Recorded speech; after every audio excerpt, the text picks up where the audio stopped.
Hi, everybody. It's great to see everybody after such a long time, since May, I guess it is, since we've all seen your happy faces. So it's good to see everybody.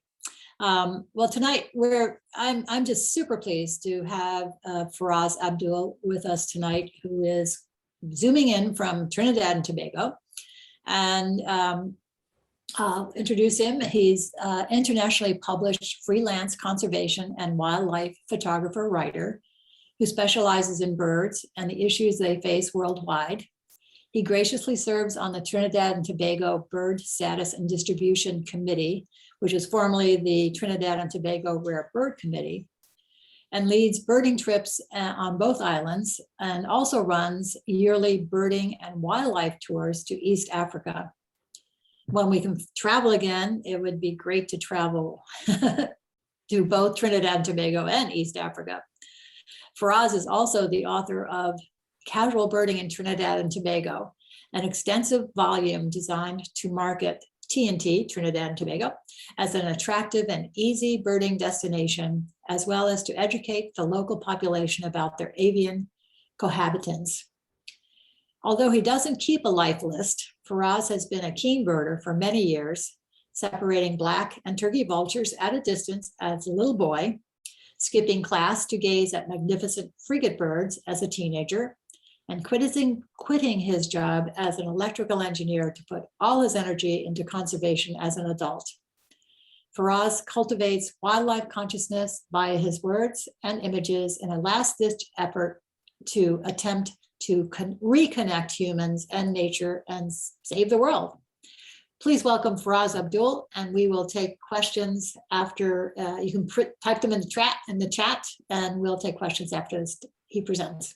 Thank you. Take it away, Faraaz. Thank you so much, Jeannie. And hi, everyone. It's a real pleasure to be here. Nice to see you all. And yeah, let me just see if I can share my screen. Oh yeah, I can definitely share my screen. Okay, so you all should be seeing my title slide. Yes, we can. Islands of the Caribbean. Yep. Lovely. So, okay, good. So let me just give you a brief overview of what we're going to do here. And I'm going to try my best to not talk about birds for too long, which is going to be very difficult for me.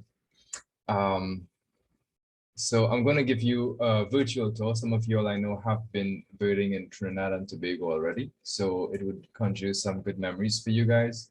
Some of you may want to visit, and some of you may be indifferent, but hopefully after this presentation, you would definitely want to visit.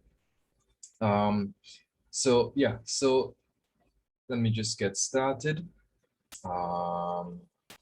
There we go.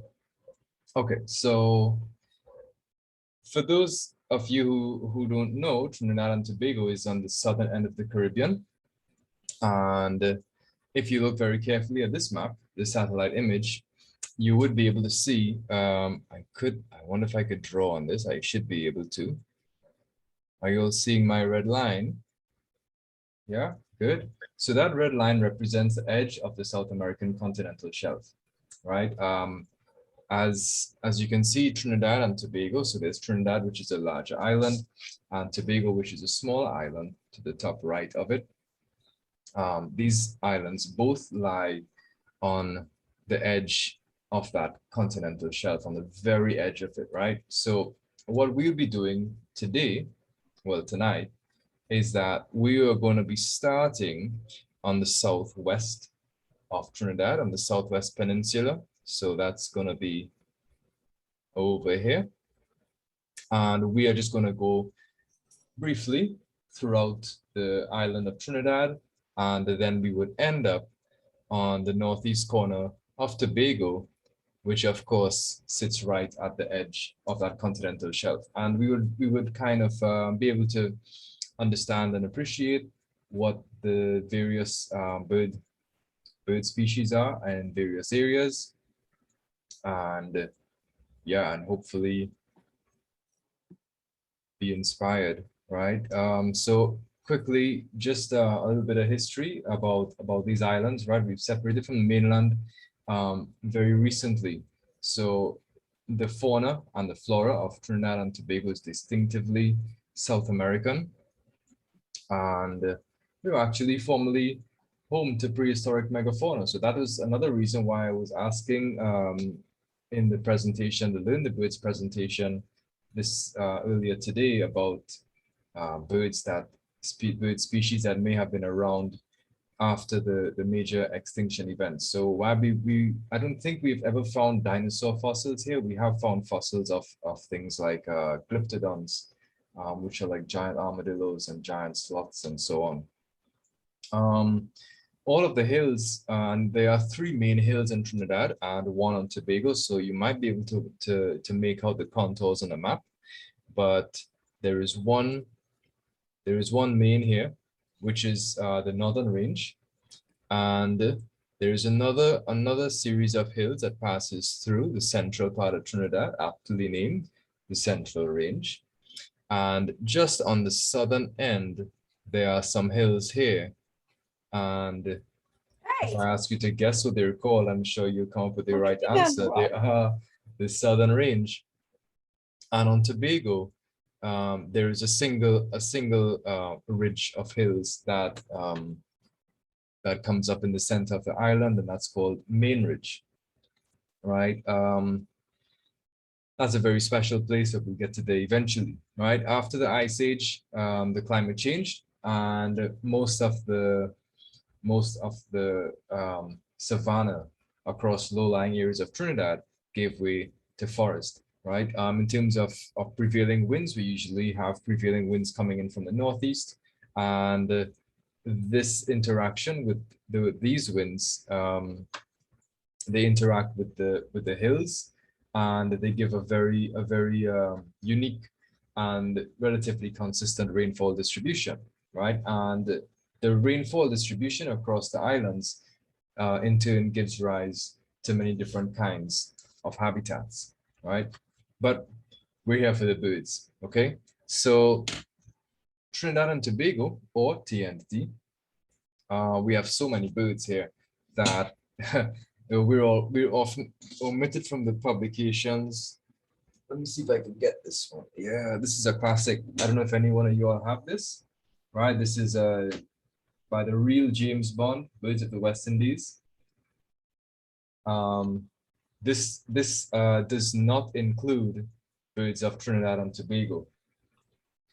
For the very reason that we have collectively almost as much as the rest, I think more than the rest of the entire Caribbean combined, right? So this 490 species over a square area of just over 5,000 square kilometers. And this is actually the second highest density of bird species in the world. So that's a little bit of trivia for you. More than 250 of these species breed on Trinidad, and about 100 of them breed on Tobago. And of course, breeding is tied to availability of food, and that is in turn linked to rainfall trends, which we just spoke about. And of course, we were just chatting about this prior to this presentation. A lot of migratory birds also pass through here.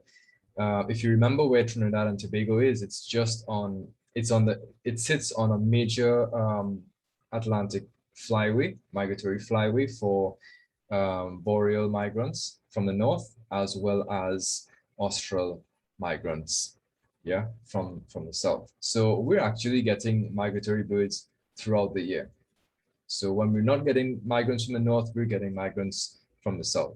And sometimes we get occasional wanderers from across the Atlantic. So there would be reports of things like curlew sandpiper. We get gray herons ever so often. There was a Eurasian widgeon, if I recall correctly, maybe like 5 years ago. But yeah, and birds are generally evenly distributed across all habitats, right? So for this presentation, we're going to, as I said, we're going to do a virtual tour. We're going to start in the southwest, and we're going to, that's southwest of Trinidad, and we're going to end up at the northeast of Tobago. Okay, so just remember the map of Trinidad and Tobago, so you have a kind of idea of where we're going.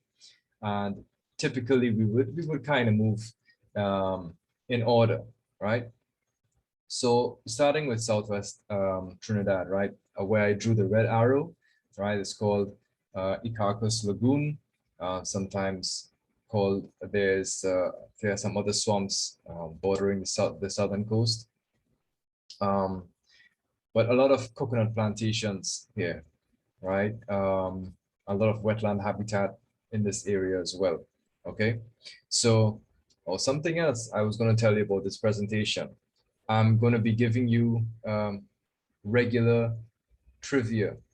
Okay, so for each bit of habitat, I'm going to show you 5 pictures of birds, and you have a few seconds if you can ID them. So for those of you who have already been to Trinidad, let's see how good your memory is.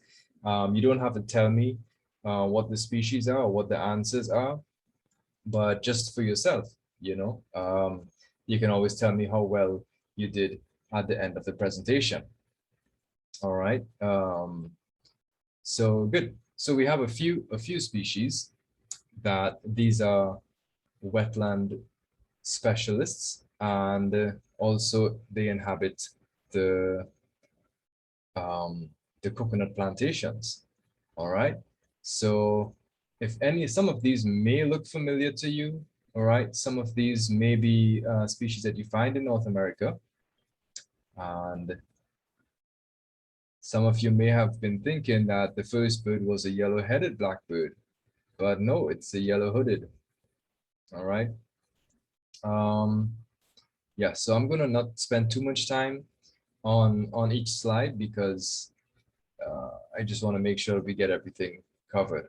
All right, so still in the Southwest, what happens is that we have a lot of freshwater lagoons, and they regularly mix with the salt water, creating a lot of brackish habitat. So we have several birds that occupy this kind of habitat, right? So again, some of these may look familiar. We have a couple migratory species, as well as one of the few tropical plovers. All right. So the colored plover that we have here is the smallest plover on the island, and the lee sandpiper, of course, you'll know. You would be very familiar with it, right? Aplomado falcons tend to follow the shorebirds, and they tend to leave when the bigger falcon shows up. Yeah, so moving on, this Southwest Trinidad here, this is the southern coast, right? So just along the bottom edge of Trinidad in the map, right? What we get here, I remember walking on this beach, and a lot of erosion takes place. The sea is always taking back the land. As you can see, the stumps, a lot of stumps here in the picture, right? We get a lot of sediment, a lot of nutrients, a lot of floating vegetation, and sometimes even trash from the mainland. Yeah, so very often we get animals also that are floating across on these rafts of floating vegetation. We've gotten tapirs, tapirs. I don't know how you really say it, because we don't have those here, so I haven't really grown up saying them. There have also been reports of jaguars. Anacondas are also native to Trinidad, but they have also been washed ashore on these rafts. All right, so again, some familiar faces, I'm sure, mixed with some not so familiar faces. All right. The hook-billed kite is a really lovely bird. They hunt snails, and they specialize in snails. So of course, when I say hunt snails, it's not as glamorous as it sounds, right? Snails don't really move that quickly. On the other side of the coast, so on that peninsula, on the northern side of the peninsula, then it's pretty different, as you can see, right? One thing about Trinidad is that there are four main bodies of water on the four sides because it's kind of square. And each body of water is decidedly different from the next. So on the southern coast is what we call the Columbus Channel. And that is very different to what you're seeing here, which is the Gulf of Paria. And so-called because that is what is between Trinidad and the Paria Peninsula of Venezuela. Uh, you know, historically, here used to have a lot of whales, and there's actually a whaling station on one of the islands off of Trinidad. Well, it's now defunct, of course, because they've killed out all the whales, so there are no whales here anymore. But this is still called the Gulf of Paria. So again, some familiar faces mixed in with some maybe not so familiar faces. All right, so for those of you who have been here, maybe you remember, right? But I'm sure everyone knows what a blue and yellow macaw is, or a blue and gold macaw, as some people say it. A quick bit of information about the scale dove on the right.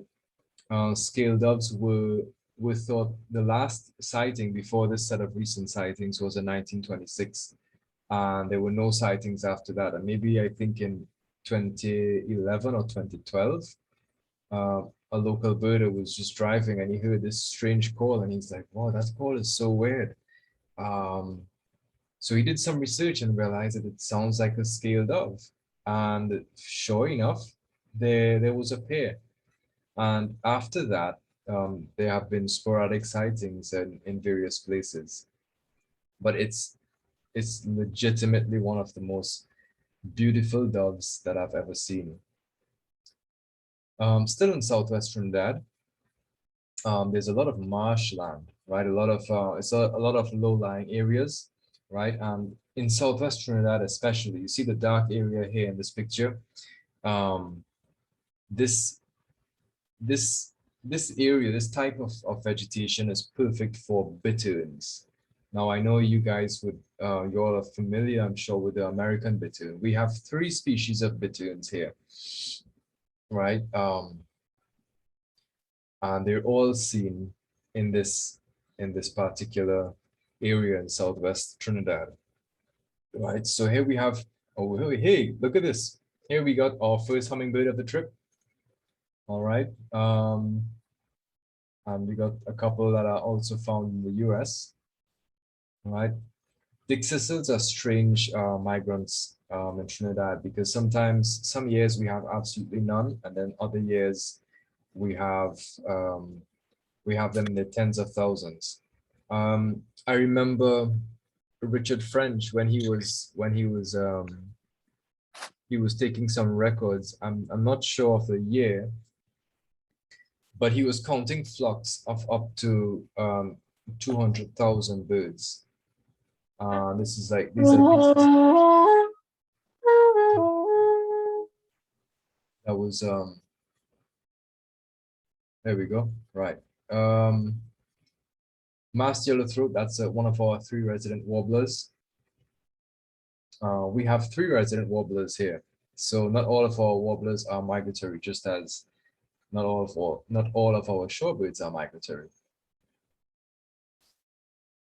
And I'm sure for those of you who have been here, you visited this place, right? This is a caroni swamp on the western coast. It's the 2nd largest wetland on the island of Trinidad. And I'm sure I don't have to tell you guys what this bird is. We have a few others. All right, so we don't have a shoebill, but we do have old-billed herons. That masked cardinal was once called red-capped cardinal, and but there have been several changes over the years.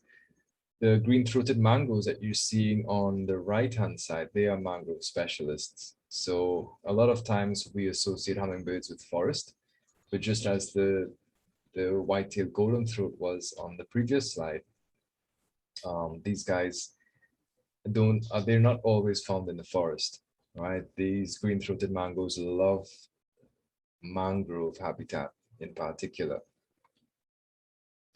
So I'm going to give you guys an ease up here. These here are American flamingos, and they've been fairly resident over the last couple of years. All right. And they love these tidal mudflats. So we spoke about the Gulf of Paria. It's a very sheltered body of water, and historically has had a lot of sediment in it all the time. So it's very nutrient dense, and this is a major very important area for a lot of migratory shorebirds, especially, right? The flamingos, of course, they love it. They enjoy. They walk up and down this beach every day, filter feeding. So yeah, I'm sure you'll know these birds.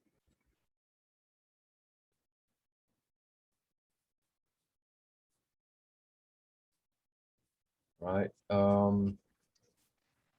I saw someone referring to black skimmers earlier today as beach toucans. Never thought about that, but it kind of makes sense, right? A little wood creeper or tree creeper warbler, black and white warbler, always upside down. And the gray-called wood rail, sorry, formerly known as gray-necked, but now split between gray-called and russet-naped in Central America. On to a little bit more of Central Trinidad.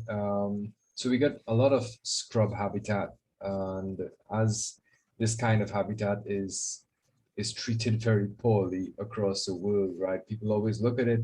I think in the US, a similar thing may have been happening with prairie habitat.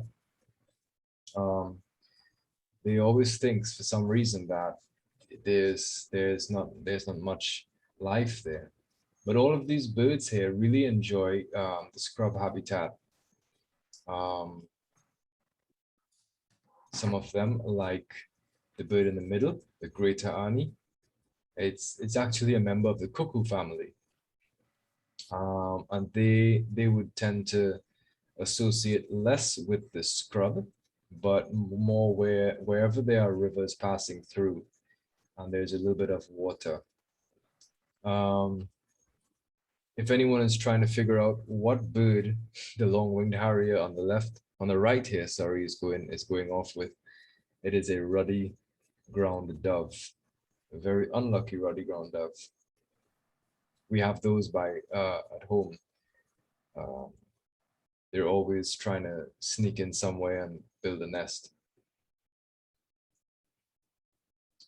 On Trinidad and Tobago, we have several artificial habitats that some of them are pretty biodiverse and others less so, right? So cocoa estates are some of the more biodiverse introduced or artificial habitats, right? Because we have a lot of large shade trees, like you're seeing a big tree here on the right side, right? These trees kind of maintain the biodiversity of the area. And of course, our cocoa, our chocolate, our cacao is some of the finest in the world. So for any of you who are chocolate aficionados, feel free to message me afterwards and get some of my recommendations. I had a few blocks earlier, just before this presentation. Maybe that's why I look so fresh and clean. It's all the chocolate. So yeah, so here are some birds that can be found in this kind of habitat. All right, two of these, Plumbeous kite and fork-tailed flycatcher, are austral migrants. That is, they come from South America. Now the fork-tailed flycatchers tend to reach a little bit later, and I'm not sure if breeding has been documented here, but we do see a lot of young birds as well, right? A lot of juveniles with they still have the yellow gape. And the Plumbeous kite, they come here to breed. So this particular individual was a breeding adult. It was with a juvenile, a young bird. All right, so still on central Trinidad, the second kind of biodiverse artificial habitat are rice paddies or rice fields, right? And of course, you all know what we find here, right? A lot of shorebirds, a lot of migrants coming in from the north and passing through. My first buff-breasted sandpiper was in one of these fields. The last most interesting bird that I found there, well, that was found there in these rice fields, was a very young roseate spoonbill. It still had some of the fuzz on its neck and everything. So I think it came from South America, actually, not North America. So yeah, here we get another member of the cuckoo family, and the striped cuckoo is actually the only cuckoo that's found here that does the brood parasitism that the cuckoos are very well known for. And these actually, if you remember a few slides back, we had a pale-breasted spinetail. They occupy similar habitats, and that pale-breasted spinetail is often the target of the striped cuckoo. What they do sometimes is actually change their egg coloration to match the coloration of the host. Still sandpipers are wonderful. One of my favorite birds. They are actually found inland, and they're not found on the coasts. This one is just molting into his fresh winter plumage, and uniform gray. Peregrine falcon, of course. Falcons always follow the shorebirds to terrorize them.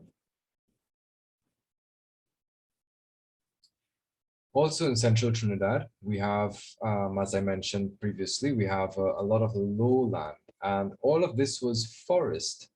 Sorry, all of this was savanna, but with the change in climate, maybe 10,000 years ago, forest established itself, and so too a lot of forest species call this this kind of area home. All right.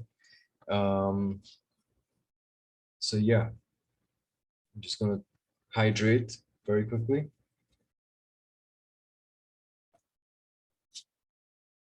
You would be forgiven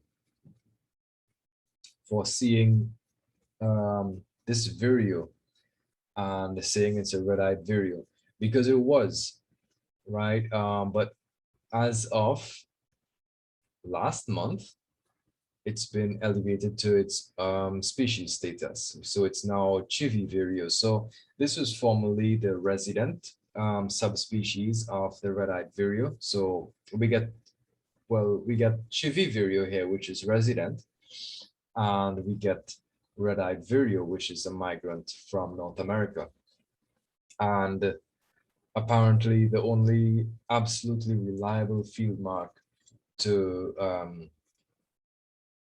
tell them apart, to differentiate the species, is their eye color. So the red-eyed vireo eyes are supposedly a lot redder than the eyes of the Chivi vireo, which is something that I can't really verify.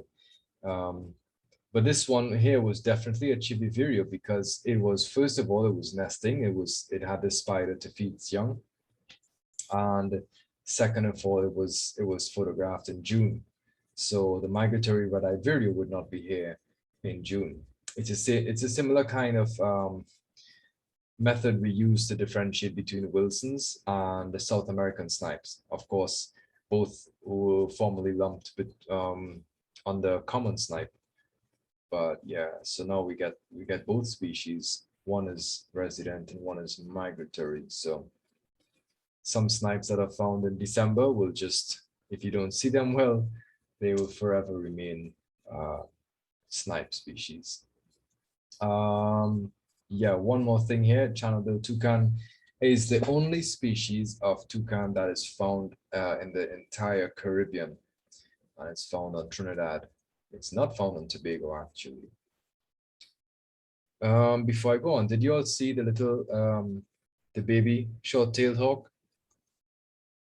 Look, its head is right, just popping up out of the nest there. That's Mama Hawk, who was screaming for Papa to bring home some breakfast. He appeared, but his claws were empty. So she really let him have it, I can tell you that. Eastern Trinidad. So we're on to the right side of the eastern part of Trinidad, where it is, as I was telling you, you know, all of these different bodies of water, they're so different. On the east coast, it's just the raw Atlantic, right? Remember, this is not a sheltered coastline, right? This is the edge of the South American continental shelf. So it would be very, very it's eastward of this coastline is just hundreds and hundreds of miles of open ocean. Some of these birds are found in this kind of habitat. Of course, on that eastern coast there we have the Nariva swamp, which is the largest wetland in the country.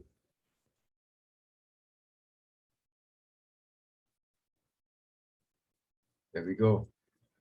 Smallest kingfisher in the country, American pygmy kingfisher. I think it's the smallest kingfisher on this side of the world.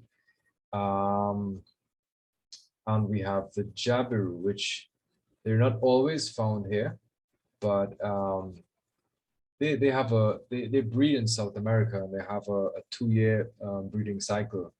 So the second year, where they don't breed and they don't raise any young, the birds often just kind of wander. So it's like they go on vacation, and they mate for life. So it's always very possible that they're found in pairs. So this bird was actually the first time that I saw the species, and it was immediately next to the road.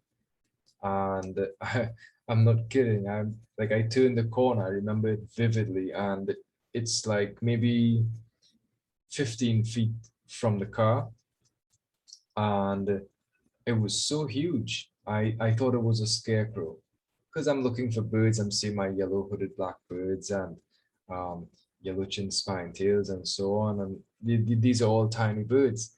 And then I turn a corner, and there's this massive thing just staring at me, and yeah, many expletives were uttered because my camera was still packed away in its bag. So fortunately, I managed to take it out and get some pictures before it casually strolled away. So I was telling you also about that in prehistory, in many thousands of years ago, right?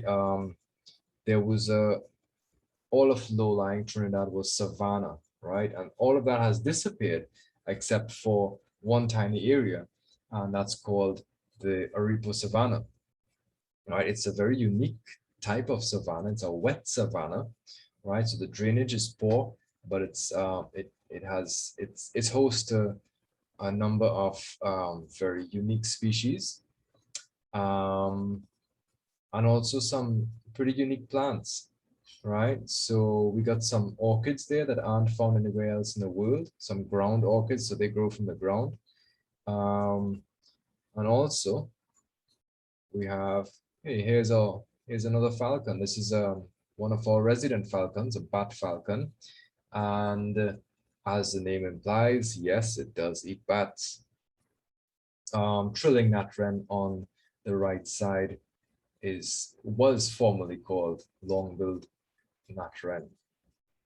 Yeah, so this habitat, I mean, this is pretty unique, right? This is still here in the Arepo savanna, right? We got these islands of palm trees called palm marsh islands, right? And these are Maurice palms. These Maurice palms are very significant for the wildlife as well as the indigenous peoples of this country. So the indigenous peoples, that is, they would make their houses using the thatched roofs from the palm leaves. They would make dugout canoes from the trunks of these trees, and they would obviously consume the fruit for food. All right. Something else that's also found here are carnivorous plants. So that's a real throwback to a time when um, a world in which plants were pretty brutal. Yeah. So we got a few species here that are very limited to Maurice palm habitats. So that's sulphuri flycatcher, that's extremely limited. Red-bellied macaws, I've seen them.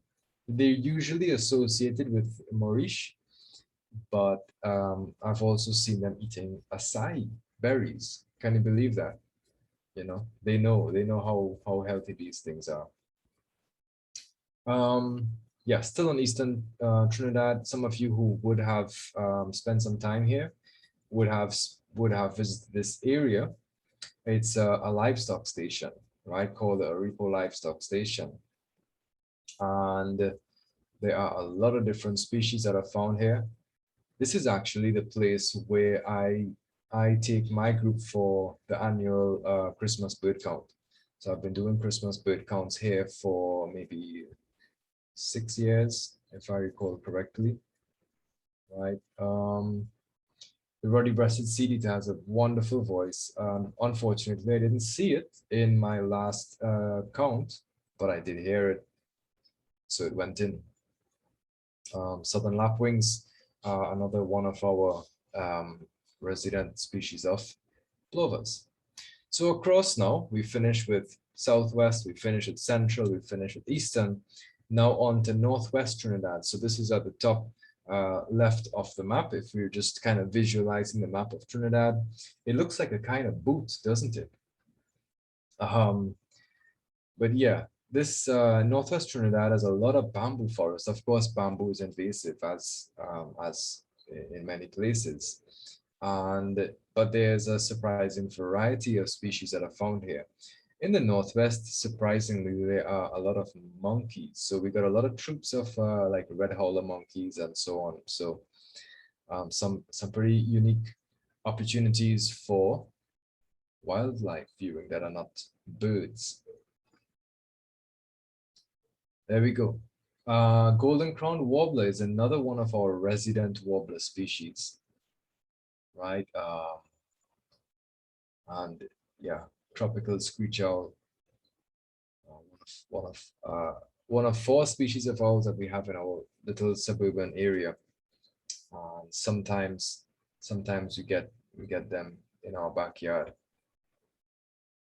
So if we go further west, there are a few islands called the Bocas Islands, right? And they are typically very arid places, right? So there's not much moisture there, so we get a lot of succulents and we get a lot of scrub.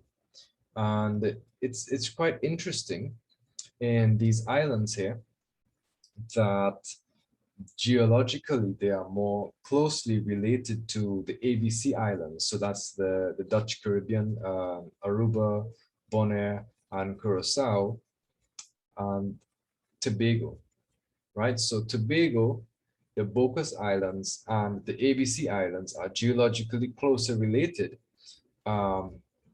than Trinidad. So I think it's to do with the time they were separated from the mainland. Tobago separated before Trinidad, and so too probably these islands, right? So it's quite interesting.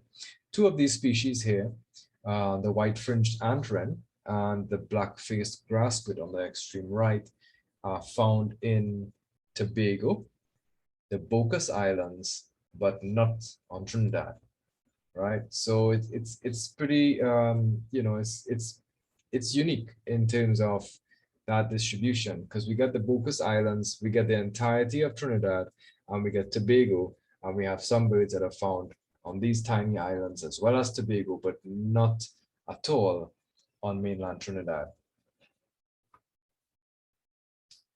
Across the northeast Trinidad, the rivers here are decidedly different from the rivers that meander through central and south Trinidad. So whereas in those places you tend to have a lot of mangrove habitat, here the rivers are pretty heavily forested, right?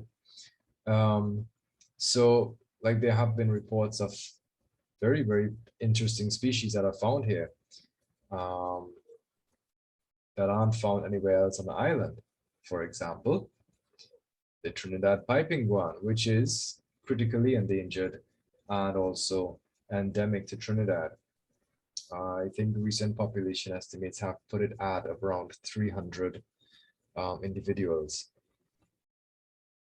In northeast Trinidad also, we got our only real pockets of cloud forest, right? So cloud forests tend to exist above maybe 600 or 700 meters above sea level.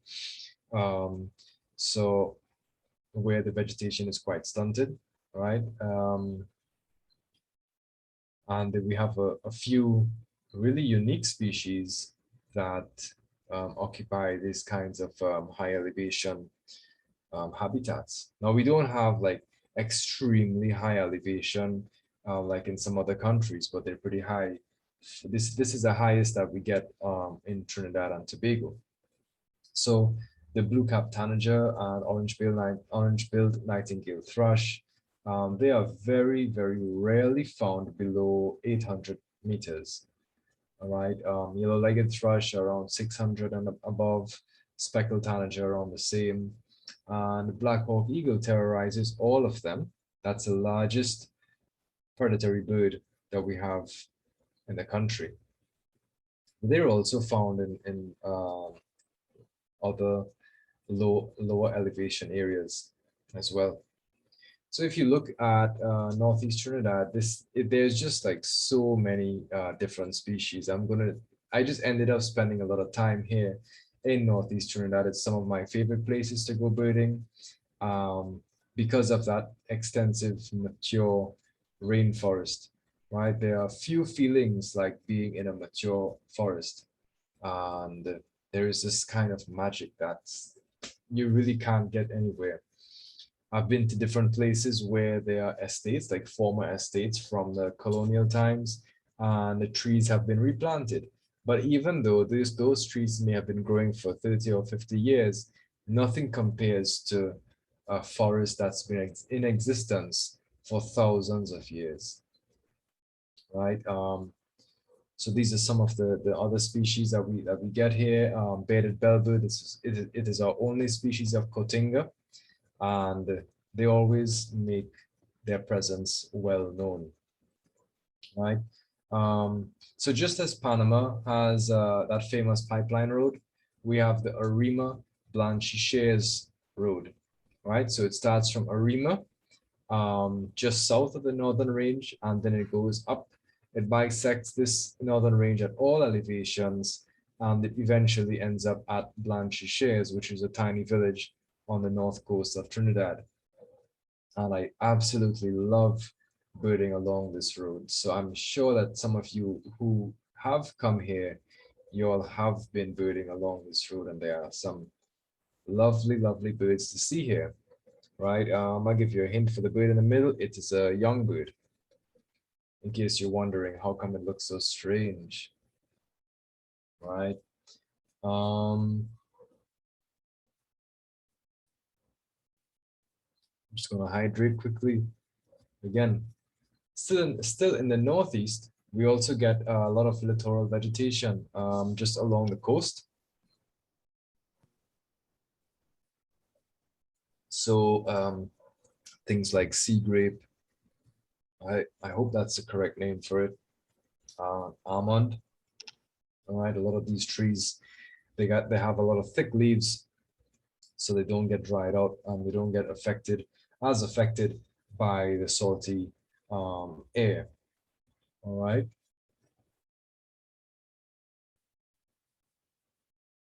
So I don't know if you all have seen any of these birds before, right? I think some of you should have. I think common ground that might be in the southern US. alone. So I'm not sure if you get it up in your area. The copper-rumped hummingbird is one of the most common species of hummingbird that's found in Trinidad and Tobago. It was actually first described on Tobago. Its scientific name is tobacki, right? It's only found in Trinidad and Tobago and a small patch of forest in Venezuela. Finally, we've departed Trinidad and onto Tobago. All right, so in the southwest of Tobago, that's the only part that we're going to find mangroves, right? There are some mangroves in the northeast, but you know the really extensive mangrove forests on Tobago in the southwest part of the island, right? And we also get a lot of wetland specific species, right? I'm sure you're seeing some familiar faces on this slide, right? Good old yellow warbler, right? Good old great blue heron and yellow crown-eyed heron. You will be very familiar with some of these species. A lot of them breed here as well. I also love those tiny least grebes, smallest grebes, I think.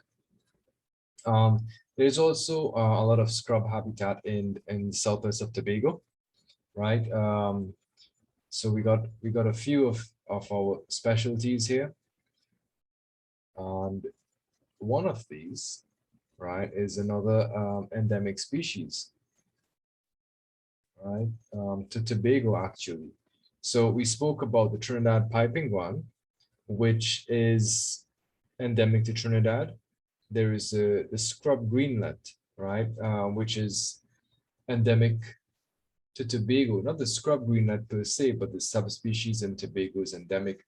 And I'm not sure if it has been elevated to species yet, but eventually it should be. And that would be called the Tobago greenlet. And we get migratory cuckoos like yellow-billed cuckoo passing through there as well. Now on the central Tobago, sorry. I was telling you that the main ridge is a very special place, and it has been protected, legally protected, since 1776. So this makes it the oldest legally protected tropical rainforest in the world and the oldest protected rainforest in the entire Western Hemisphere. It was so done because the authorities at the time saw its pivotal role it was playing in acting as a watershed for the rest of the island. So it would be able to attract the rainfall that would then feed the rest of the island. So they were growing a lot of crops there, and they understood that the importance of keeping that hill, that ridge, exactly in pristine condition, right? We saw a common black hawk earlier, and here we have a great black hawk. Interestingly enough, common black hawks are common on Trinidad, but are very rare on Tobago. And the great black hawks are common on Tobago, but are very rare on Trinidad. All right, we have the blue-backed manakin, which is a specialist dancer. I'm sure you all could always check out some videos for the species, right? Within this rainforest, right, now you'd expect to see a lot of gigantic trees. Right now, there are some gigantic trees, yes, but there are also a lot of palm species. And why are there palms in Main Ridge Forest Reserve? Because in 1963, Hurricane Flora absolutely obliterated Tobago. I think it made landfall as a Category 3 or Category 4. But it leveled a lot of the trees, a lot of the big trees, and especially a lot of the older trees within the forest. So between then to now, fast-growing species like palms have taken hold. All right. So we get a few. this is like, you know, honestly, I told you that Northeast Trinidad is really beautiful, and it's one of my favorite places for birding. But if I were to choose a place that is even more favorite than Northeast Trinidad, it is within the forest of the main ridge in Tobago. All right. So you see, we get that white-tailed saberwing. That is white-tailed saberwings actually were not seen for 11 years after Hurricane Flora in '63. But thankfully, they're making a comeback and they're becoming more and more popular in various areas. That also after Hurricane Flora, colored trogons were all around the low-lying areas of Tobago looking for food. They were like really desperate for food. And some of the locals thought they were birds of paradise, because there actually were birds of paradise on Tobago, but we can probably talk about that later. So moving further northeast now, right? There's a lot of seasonal forest here. And right now we are looking, we're like, if you can visualize Tobago, we are sitting on that northeast tip, and we are looking into the looking basically north, right? So if we could say here is north, then this here is west, where the sun is setting, right?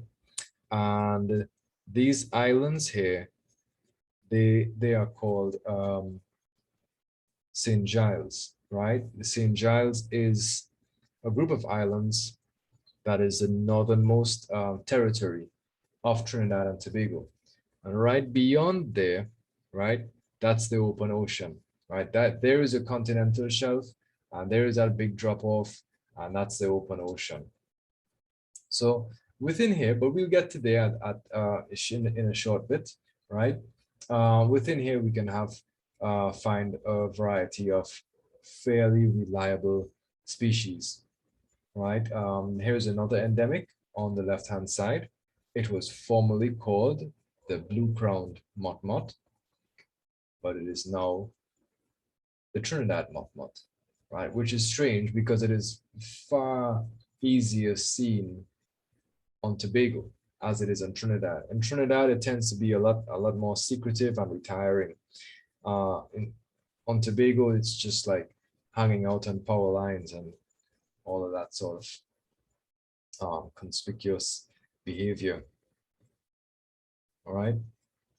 So again, moving a little bit further offshore. So this picture here was taken on Little Tobago, right? And again, looking north, right? So there you can see the same rocks of St. Giles, right? That we just spoke about, right? As the Bocas Islands were on the northwestern tip of Trinidad, these islands here are also quite rocky, and they are dominated by succulents and other plants that are suitably adapted, right? So a lot of seabirds tend to breed here, but a lot of other terrestrial birds can also be found. Yeah. So let's see how good your ID skills are. On the right side, we got a nightjar, and on the left here, we got our red-billed tropic bird, sooty tern, and brown booby, right? And now, moving even further north, what we're looking at are these northernmost islets of St. Giles, and they are actually officially protected, and no one is allowed to make any kind of landfall, which of course is ill-advised anyway, because as you can see from the coastline here, it is a recipe to pound your boat on these very, very sharp rocks. But yeah, again, a lot of seabirds breed here. right? And these are birds that do not breed on the mainland, or sometimes some of them don't even breed on Little Tobago. All right, so we thought we had a, if you're thinking you're seeing double, right? This guy here on the left is a bridal tern, right? We just saw a sooty tern, and they're quite similar. They have similar habits, but they differ in um, substantial ways, right? We also do get 3 different color morphs of the red-footed booby. Pictured here is a white morph. We also get the complete brown, and we also have the brown with the white tail. And all of these seabirds, including the sooty tern and the brown booby and the red-billed tropic bird, they all run the gauntlet of the magnificent frigate birds, because the frigate birds, they nest and they breed on St. Giles. There's a massive colony of them there, and they of course, you probably are well aware of their habits, right? Interestingly enough, we also have a pigeon called a scaly-nape pigeon that's only found on these on the northeast corner of Tobago. And this species actually was first found after a massive hurricane further up the islands, Hurricane Ivan. I think it was in 2004. And since then, displaced birds have kind of colonized these little islands, and they're slowly spreading onto mainland Tobago. And if we go further north from here, it is just the open ocean, right?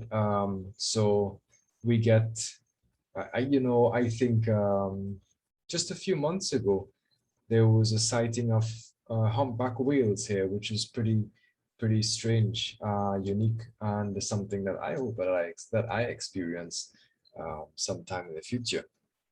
So if you're thinking about when is the best time to visit, because of course you're thinking about visiting, I know that. Most of these birds are going to be visible all year. Remember, a lot of them breed here, and a lot of them are going to be just around all year around. However, if you are thinking of visiting for specific things, before I go on, this here is a young gray-headed kite.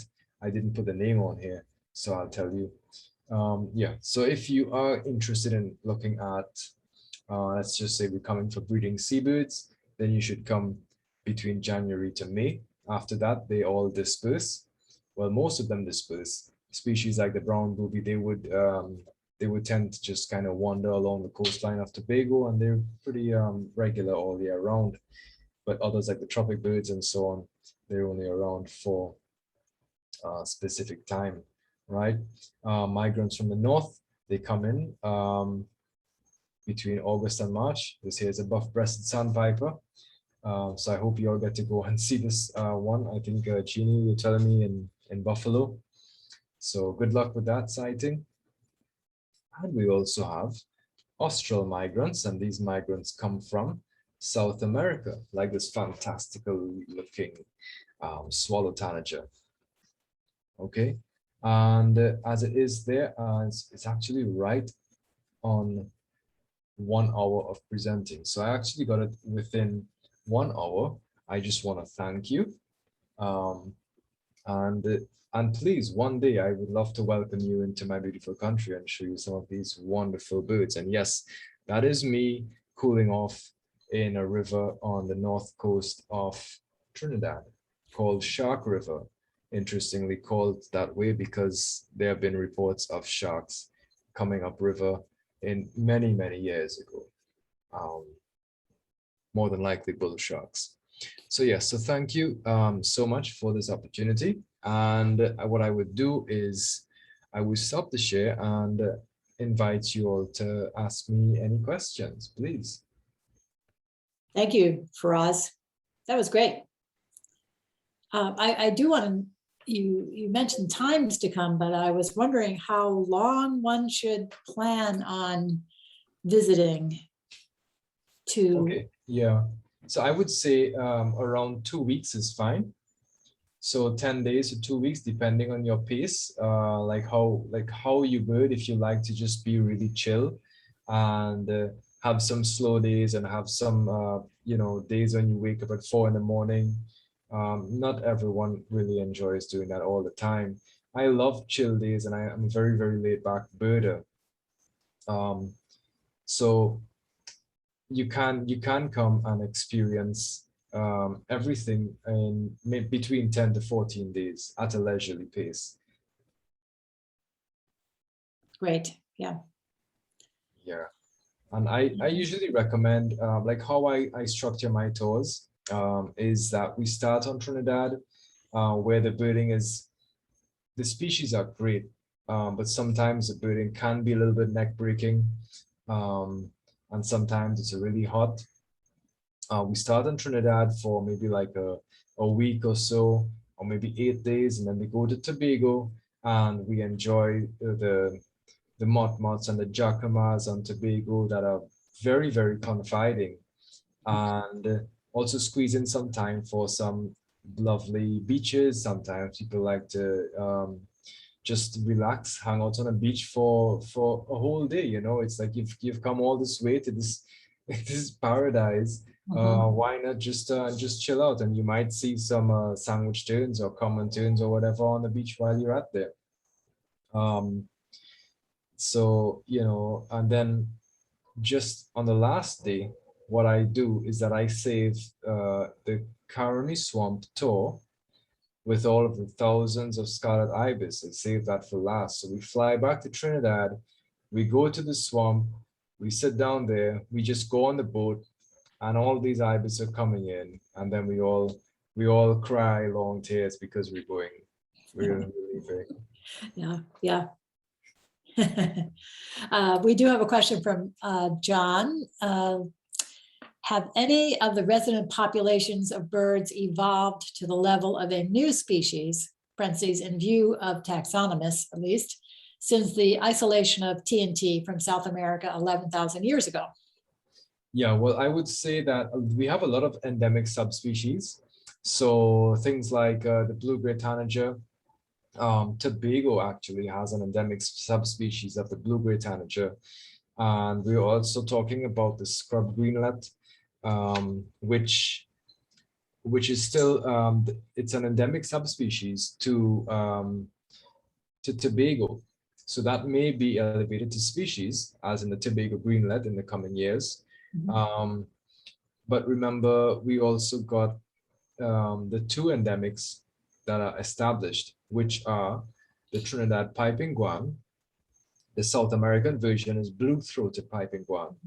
So they're very, very similar, but I'm sure being a terrestrial bird as well with separation, that has been recognized as its own species several years ago.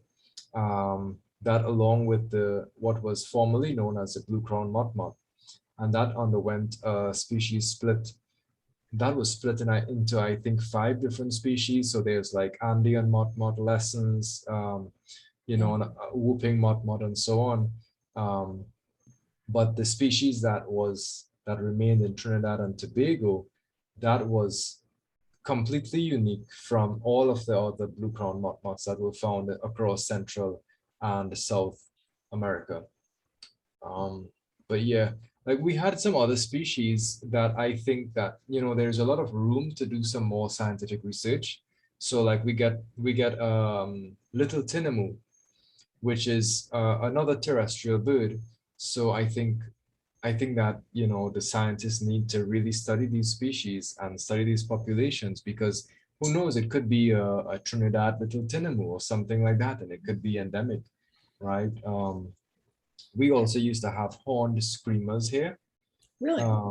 Yeah, but those were unfortunately hunted to extirpation. Yeah. So I hope that answers your question. Yes, thanks. You're welcome. Anyone else have a question? Faraaz, if folks wanted to come to Trinidad and Tobago, and could you put in your contact information maybe for people to contact you if they wanted to take a tour? Yeah, sure, I can. Let me just Raise hand, okay. Put that in the chat. I'm just gonna put my email, my Gmail. And you can also contact me at faraaz@learnthebirds.com. So feel Great. free to shoot me an email. I'm seeing Steve is asking to tell us a Bill Murphy story. I don't know how many of you know Bill. Bill is a good friend of mine and actually wrote the foreword of my book. And I met Bill. Maybe that could be 10 years ago, or maybe a little bit less. And he identified, I had photographed this red tanager, and I was a beginning birder at the time, and I had no idea what it was. And it turned out to be a Highland hepatic tanager. But I just remember him going off into this this explanation about the differentiation between highland and lowland hepatic tanagers. And honestly, it was a little bit much for me as a beginning birder, having just seen my first hepatic tanager. I didn't care if it was a highland or lowland or wherever.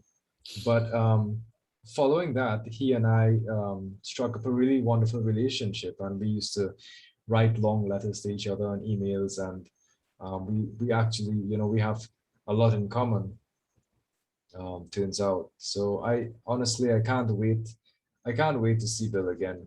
It's been a long time since he's been to Trinidad and Tobago. So yeah. I see. Mary Hansen has already booked a trip for April 2022. Wonderful. Wonderful. I'm happy to help give you some hype. Yeah, cool. That'd be great to travel again. Yeah. Of course, of course. It looks like Helen and Chris might have a question. They've got their hand raised here. Oh, I'm sorry. Yep. Yes, I'm the one that grew up in Trinidad. For us, you didn't get into urban birds. I missed the kiskadee. Oh boy, yeah. And I missed Tobago's bird, the chachalaca. It's on their shield, isn't it? On the national shield, the scarlet ibis on the one side and the chachalaca on the other. That's right. That's right. Yeah, the chachalaca. A wonderful presentation. Thank you so much. Fantastic. Thank you so much. Once you're on Tobago, those chachalacas are your alarm clock. Yes, yes. Yeah, wonderful birds. They're really social too. I love to look at them and just observe them. That's fun. Yeah, nice. I remember that the bird that looked a bit like a Brazilian cardinal, red crested. Yeah. Masked. Masked cardinal. Yeah. But interestingly enough, on our currency, the Trinidad and Tobago currency, each note has a different bird. Oh, nice. Oh. Yeah. So the $50 note is that species, that masked cardinal. Very cool. Very cool indeed. Wish we had colorful currency in our country. Anyone else have some questions? Let's see, anybody else? I am not at the gallery view, so I'm not seeing everybody's hands. I don't see anyone else who has their hand raised at the moment. 40 participants left. Sorry. Well, thank you so much, Faraaz, for joining us tonight and for presenting, giving us an introduction to your wonderful country. And I hope we can all come down. I wish we could do it as a giant group. It would be lots of fun. Yeah, definitely looks that way. Yeah. I'd love to meet you guys. Yeah, it would be great. Yeah. It'll be fun, I'm sure. Yeah. So let's keep our fingers crossed. Mary's already coming, so it's up to the rest of you. Right. It'll look forward to it. Thanks for having me. I really appreciate the opportunity, and it was lovely to meet you guys. Yes, well, thank you again so much. I really Thank you. appreciate it. Everybody giving lots of hands. So thank you again, Faraaz. And I guess, Liz, do you have anything you would like to? No, Close with? that was really everything. We'll be back again next month on October 14th, I believe it is, the second Thursday in October, with another program. It's to be determined if it's going to be in person or on Zoom, but we will let you guys know as soon as we know. So we will keep you posted. Thank you guys for tuning in, and thank you, Faraaz, for your presentation. That was wonderful. Most welcome. Thank you. Okay, Have a great night, everybody. yeah. Take care, everyone.